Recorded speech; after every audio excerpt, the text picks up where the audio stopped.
If these words are truly for all generations, let no nation forget where you first spoke them.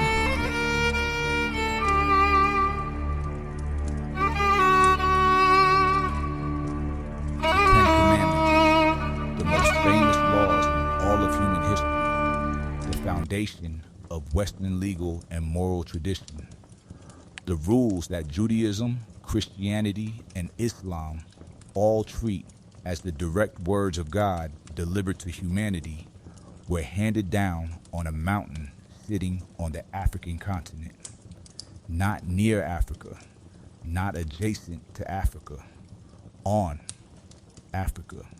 The Sinai Peninsula, where every serious tradition places Mount Sinai, is a piece of land that belongs to Egypt, has always belonged to Egypt, was administered as Egyptian sovereign territory for 3,000 years before Moses was born, and connects to the African continent through an unbroken land border that has existed since the planet arranged itself. The only body of water separating Sinai from the African mainland is the Suez Canal, and the Suez Canal was dug in 1869. Before 1869, you could walk from Mount Sinai to the heart of Africa without getting your feet wet. God did not hand Moses the law on a mountain in Europe. He did not hand it to him in Asia. He handed it to him in Africa. And tonight, we are going to make that case so airtight that the only argument left is whether you are willing to follow the evidence where it leads. The first thing that needs to be settled is the geography, because most people who have sat in churches and synagogues their entire lives have a mental map of the biblical world that was drawn by European cartographers with a specific set of assumptions baked in. Pull up a modern map of Egypt.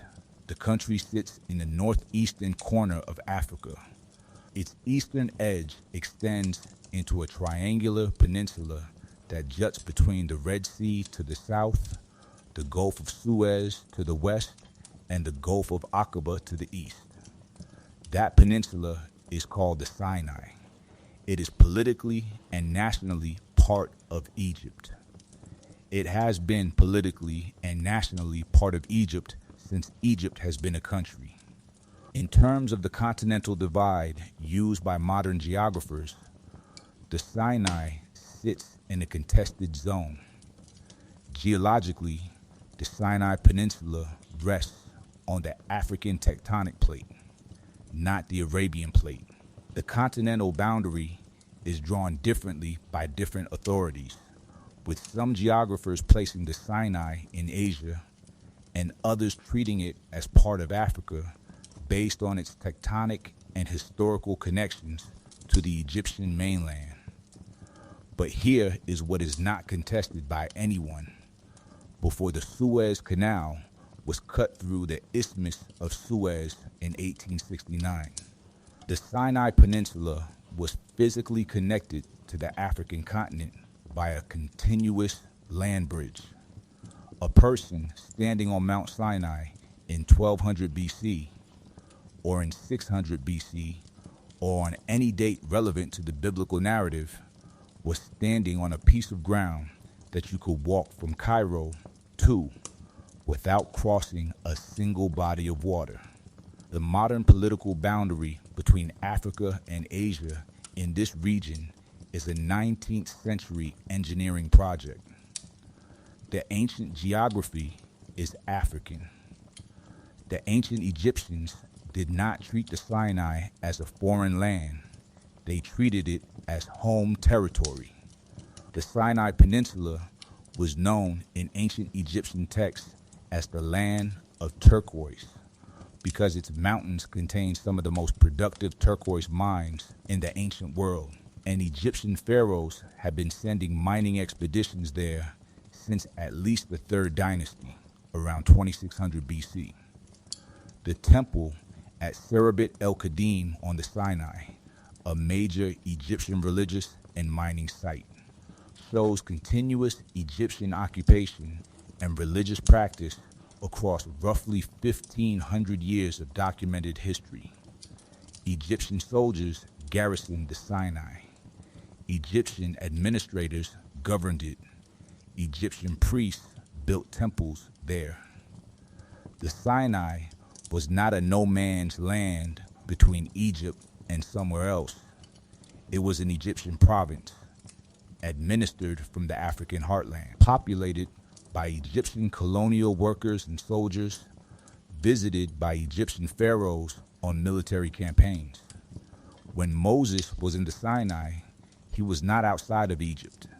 He was in the Egyptian administered outskirts of Egypt, on ground that the most powerful African civilization in the ancient world had been exploiting and governing for over 1,000 years before Moses took his first breath.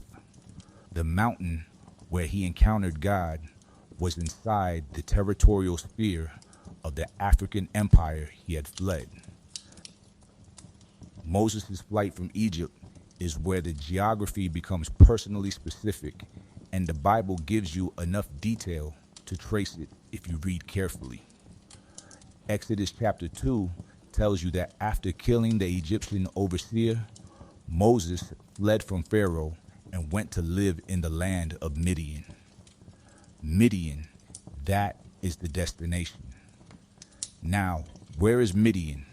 This is where the argument about whether Sinai is in Africa or Arabia gets introduced. Because Midian, in most scholarly reconstructions, was located in the northwestern Arabian Peninsula, east of the Gulf of Aqaba, in what is now northwestern Saudi Arabia and southern Jordan.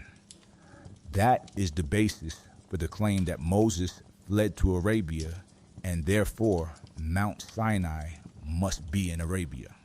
But here is what that argument misses.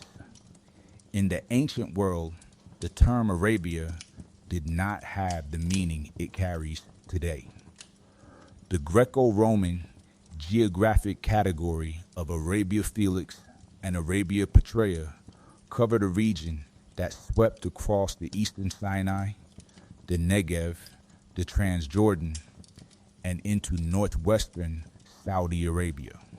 The ancient land of Midian sat at the intersection of African adjacent and Arabian geography, and its western extent touched territory that ancient Egyptians administered directly.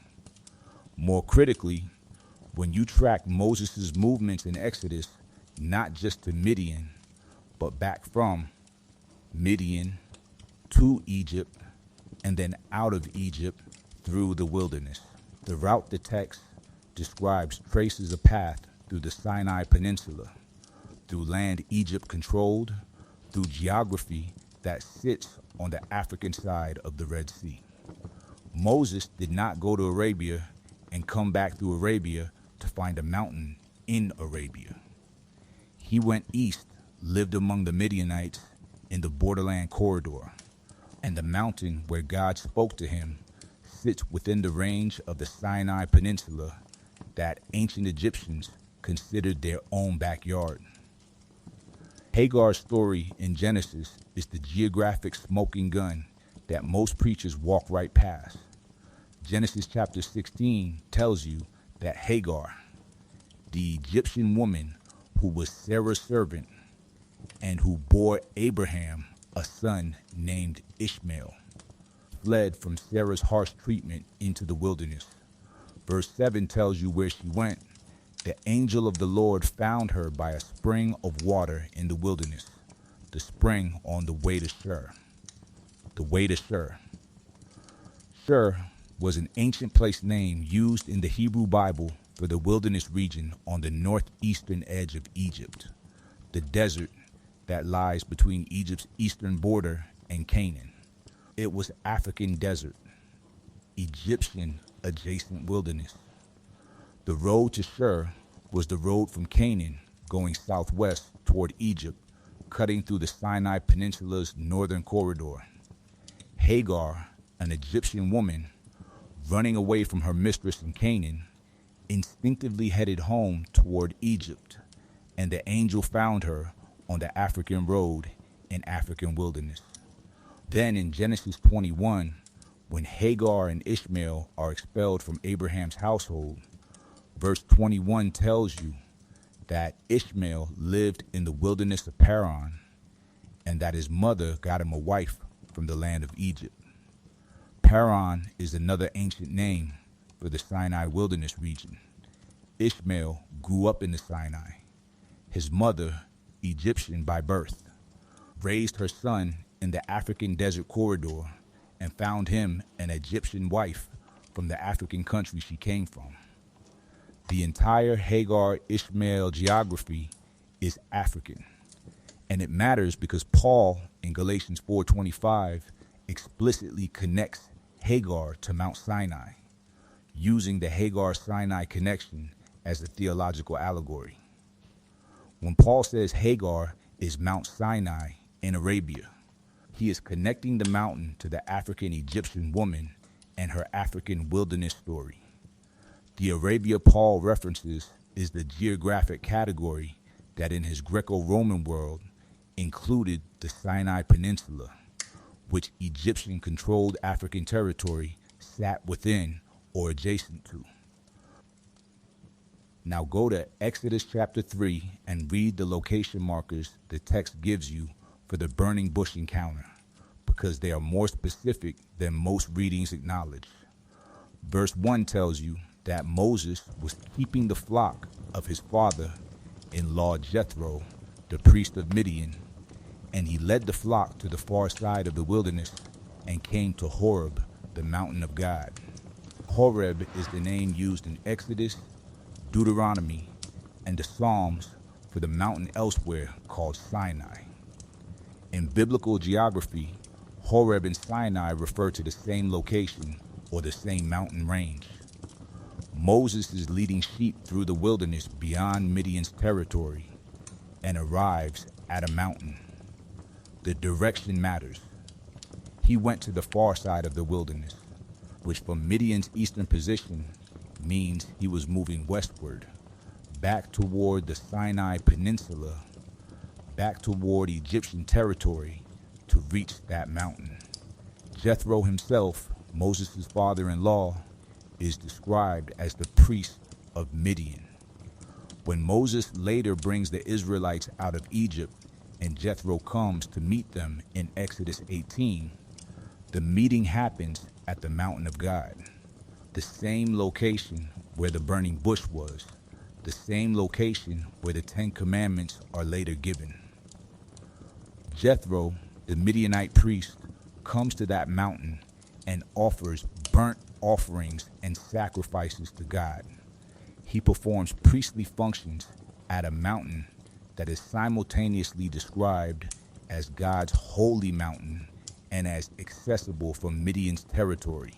The mountain is in a zone between Midian and Egypt, which on any map you draw of the ancient world puts it somewhere in the Sinai Peninsula, on African administered ground. The 40 years of wilderness wandering that follows the Exodus is itself a geographic argument.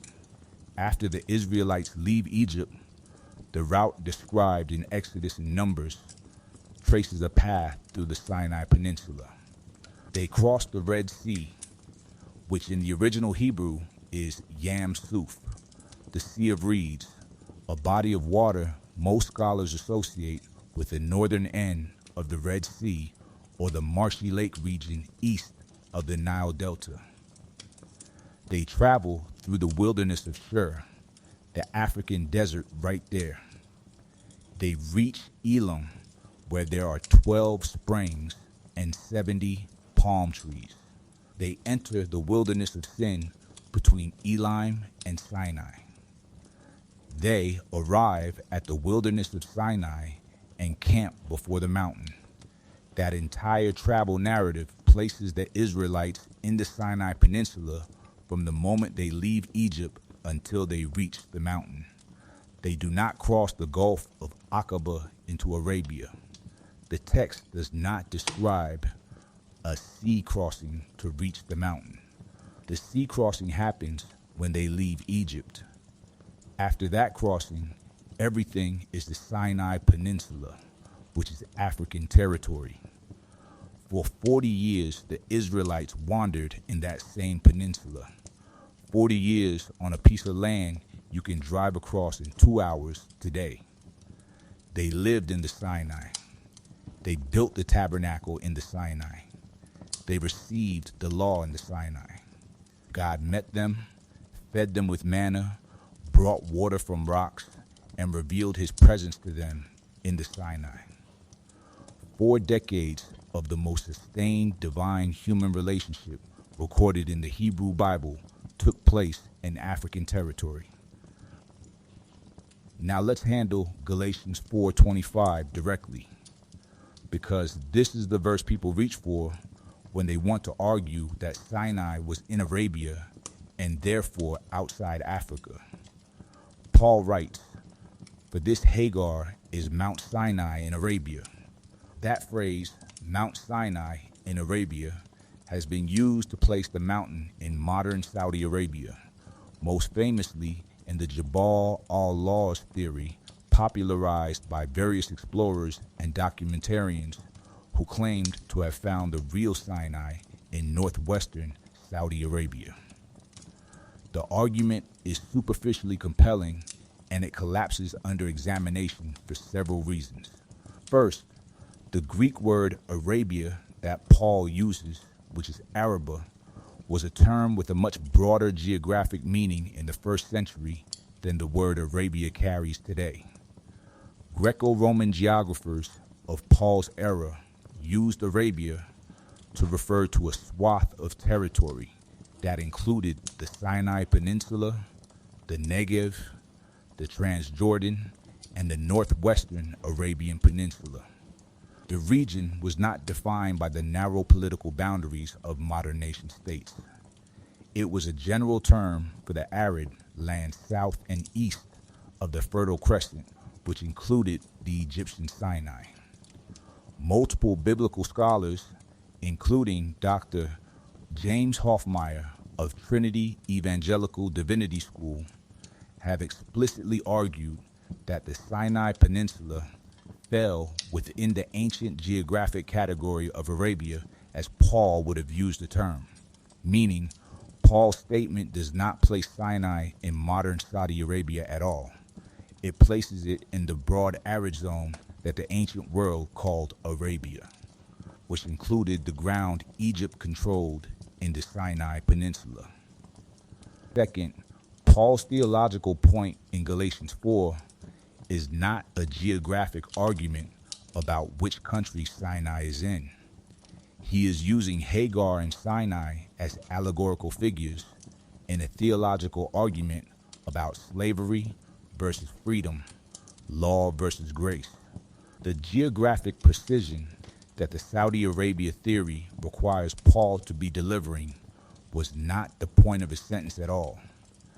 St. Catherine's Monastery sits at the base of what tradition identifies as Mount Sinai on the Sinai Peninsula of Egypt, and it has been sitting there since the Emperor Justinian ordered its construction in 565 AD.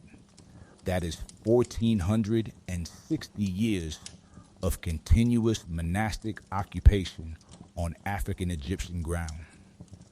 The monks who built it, the monks who have maintained it without interruption since the 6th century, were not confused about which continent they lived on. They were in Egypt. They were in Africa. They built their monastery around a site that local tradition, stretching back centuries before Justinian identified as the location of the burning bush and the mountain of God. The monastery houses one of the oldest and most important collections of Christian manuscripts in the world, including the Codex Sinaiticus, a 4th century Greek Bible that was discovered there in the 19th century and is one of the oldest complete manuscripts of the New Testament. These are not people who stumbled onto a random desert hill and decided to call it Sinai.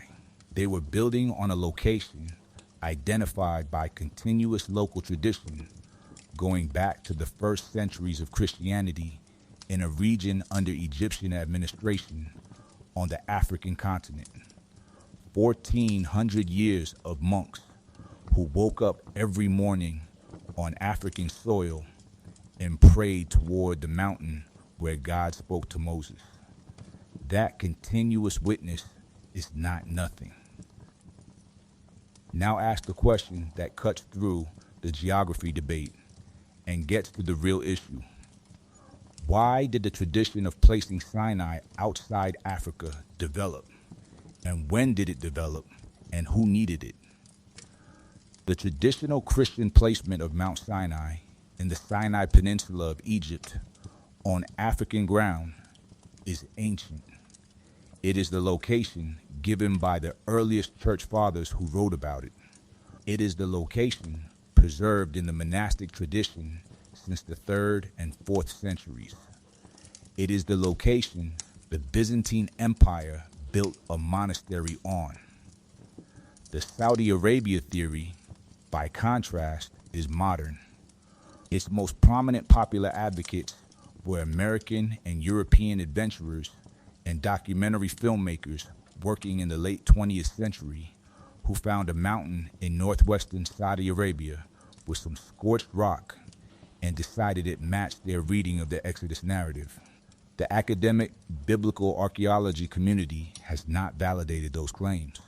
The scorched rock at Jabal al-Lawz has been explained by geologists through natural volcanic processes rather than miraculous fire. The theory depends on a reading of the Exodus route that requires the Israelites to have crossed the Gulf of Aqaba, a body of water significantly deeper and wider than the northern Red Sea crossing sites, with no compelling archaeological or textual evidence for that route. The traditional African location, Jabal Musa in the Egyptian Sinai, remains the academically mainstream position precisely because the textual, geographic, and archaeological evidence supports it most coherently. The African location is not the revisionist claim. The Saudi Arabia location is. Here is the deepest level of the argument, and it is not geographic. It is theological, and it is civilizational. 3 of the world's great religions, Judaism, Christianity, and Islam, trace their most sacred foundational moment to a single event: God speaking to a human being on a mountain and delivering the moral and legal architecture of civilization. The 10 Commandments are not just a Jewish document. Christianity built its entire moral theology on them. Islam reveres Moses and the revelation at Sinai. Every Western legal system that traces itself to biblical moral foundations is tracing itself back to that mountain. Every courtroom with the 10 Commandments on the wall. Every sermon about thou shalt not kill. Every reference to divine law underlying human law. Every single one of those references goes back to one mountain. And that mountain is in Africa, not conceptually, not metaphorically, physically on the African continent, in a country called Egypt that Africans have lived in continuously since before any of these religions existed. The moment that Western civilization treats as the moral axis of history happened on African soil was received by a man who grew up in an African palace, who fled into an African desert, who married into an African family, who heard the voice of God in an African burning bush. Moses is an African story from beginning to end. The mountain is African from its geological foundation. The law that the Western world claims as the basis of human civilization was delivered in Africa, and the centuries-long effort to place that mountain outside Africa, to move it east across the Gulf of Aqaba into Arabia, to remove it from the continent whose history has been systematically devalued follows the same pattern as every other erasure we have examined in this series. You cannot claim civilization as a European and African project in equal measure if the most sacred moment in the history of civilization happened on African ground. So you move the mountain. Except the mountain does not move. It has been sitting there since before Moses was born. It will be sitting there long after every argument about its location has been forgotten. The rock does not care what continent you call it. The Sinai Peninsula sits on the African tectonic plate, administered by the African nation of Egypt, connected to the African mainland by the geography that existed for all of human history, until an engineering project in 1869 cut a canal through the isthmus. That canal did not move the mountain. It just gave people one more thing to hide behind.